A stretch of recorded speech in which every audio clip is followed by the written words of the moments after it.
एक आपका संघर्ष, एक सुपर डुपर हिट फिल्म संघर्ष, अब संघर्ष पार्ट 2 आ रही है जिसमें आप काफ़ी अलग अलग लुक में आपके फोटो वायरल हुए हैं, क्या कहना चाहेंगे? संघर्ष एक मैं समझ लीजिए कि संघर्ष की तरह ही है। मैं दिनों रात उसमें 3 बजे सुबह तक जिम किया हूँ। 3 बजे सुबह में आता था तो 4 बजे जिम जाता था और 7 बजे जिम से लौटता था, फिर 9 बजे मैं सेट पे होता था। ऐसी मेहनत की है मैंने संघर्ष के लिए। सिर्फ डायरेक्टर को चाहिए था कि मुझे ऐसे दिखाना है आपको, और मैंने खाना छोड़ दिया। मैं आज 6 मुझे लगता है कि 5 महीने से मैं रोटी और चावल नहीं खाया हूँ। सिर्फ मैं सलाद पे चल रहा हूँ और बॉयल कुछ चीज़ें खा लेता हूँ, अंडे खा लेता हूँ।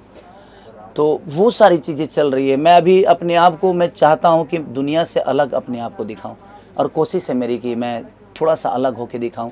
लोग ये ना कहें कि भोजपुरी का, और भोजपुरी अगर आए तो लोग कहें यार भोजपुरी में ऐसे भी लोग हैं क्या, भोजपुरी के हीरो ऐसे होते हैं यार, भोजपुरी में ऐसे होते हैं। मैं ये चाहता हूँ कि पूरी दुनिया ऐसे बोले कि यार भोजपुरी के लड़के क्या टैलेंटेड हैं, क्या भोजपुरी के लड़के अपने बॉडी पे काम कर रहे हैं, क्या अपने लुक पे काम कर रहे हैं। मैं दुनिया को बताना चाहता हूँ कि जब भोजपुरी की बात आए तो लोग ये चर्चा करें कि भोजपुरी के लड़के यार क्या काम कर रहे हैं। जैसे लोग साउथ के बोल रहे हैं, हिंदी से ज़्यादा बेहतर कंपेयर लोग साउथ के हीरो लोगों को कर रहे हैं। तो मैं वही चाहता हूँ कि हर जगह से ज़्यादा अच्छा कंपेयर हमारे भाषा के हीरो लोगों का हो, हमारे भाषा के कलाकारों का हो।